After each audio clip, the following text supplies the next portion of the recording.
രാത്രി കൂടി മാത്രം എന്നെ സ്നേഹിക്കാൻ അനുവദിക്കൂ, ഇല്ലെങ്കിൽ മരിക്കാൻ അനുവദിക്കൂ.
പ്ലീസ്, ഞാൻ പോട്ടെ.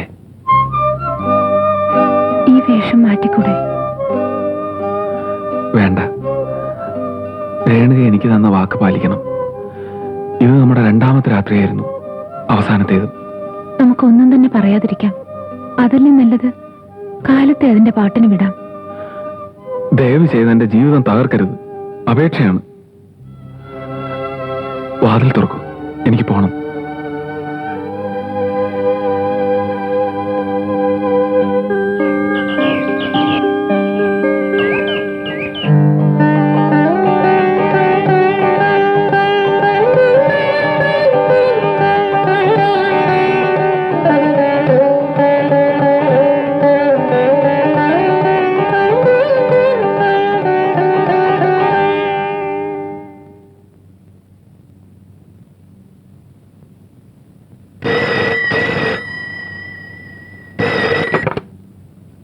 ഹലോ, പ്രകാശേട്ടനാണോ?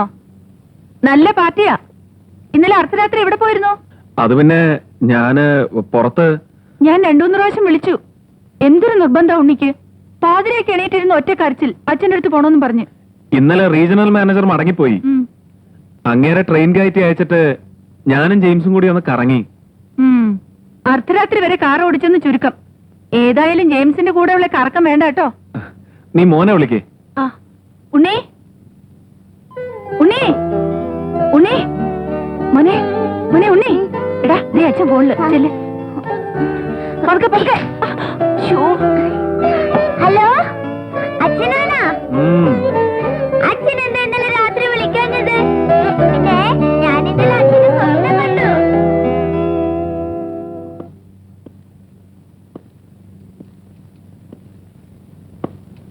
മിസസ് രേണുക വിളിച്ചിരുന്നു, വീണ്ടും വിളിക്കാമെന്ന് പറഞ്ഞു. ഇനി വിളിച്ചാൽ ഞാൻ വന്നിട്ടില്ലെന്ന് പറഞ്ഞാൽ മതി. ബാങ്കിന്റെ കാര്യമില്ലാണെങ്കിൽ ജെയിംസ് സംസാരിച്ചാൽ മതിയല്ലോ. അതിപ്പോ എന്റെ കുഴപ്പമില്ലല്ലോ. ആ പെണ്ണുമ്പിള്ളക്ക് പ്രകാശ് സാറിന്റെ ശബ്ദം തന്നെ കേൾക്കണം. ഇനിയിപ്പോ സാറ് വിളിക്കാതിരുന്ന അവര് വിചാരിക്കും നമുക്ക് ഡിപ്പോസിറ്റ് കിട്ടി കഴിഞ്ഞപ്പോൾ പോസ് എടുക്കുവാണ്.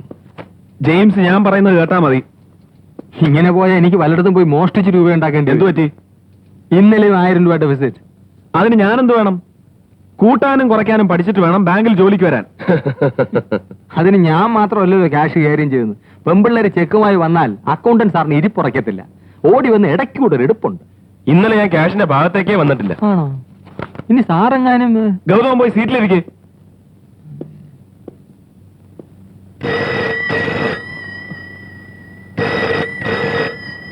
ആരാ നോക്ക്. യെസ്. പ്രകാശാണോ? അല്ല, അക്കൗണ്ടന്റ് ആണ്. പ്രകാശനൊന്നും വേണമല്ലോ. അദ്ദേഹം വന്നിട്ടില്ലല്ലോ. വന്നാ രേണു വിളിച്ചു പറയണം. പറയാം.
സ്റ്റോക്കില്ലേ?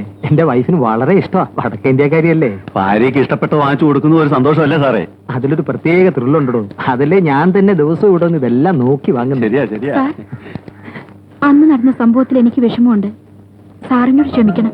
രാധയോട് എനിക്ക് ഒരു വിരോധവും ഇല്ല. ഇനി ലോഹി ഒന്നും വേണ്ട. ലോകിയൊന്നും ഇനി വേണ്ട.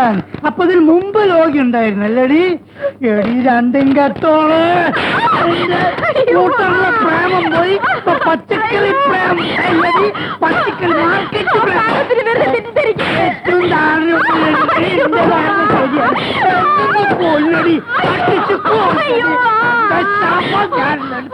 അവിടെ എന്റെ പച്ചക്കറി തരും. സാറിന്റെ തക്കാളിയും വെള്ളരിക്ക അയാൾ ആ പെമ്പറന്നോട് നേരെ പ്രയോഗിച്ചത്. ഞാൻ ഏതായാലും ബില്ല് എഴുതി. എഴുതിയോ? ആ, വെരി ഗുഡ്.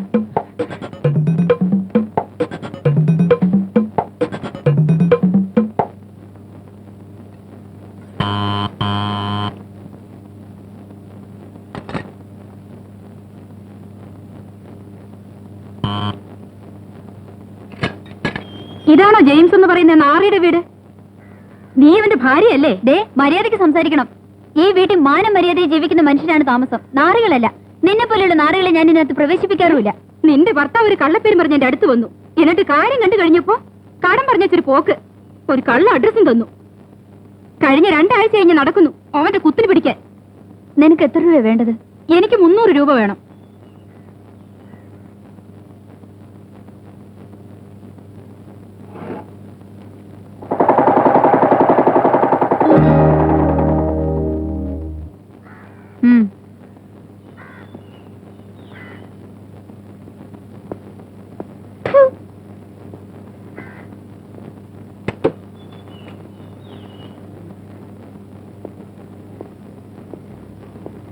ആരാ ഇവള്?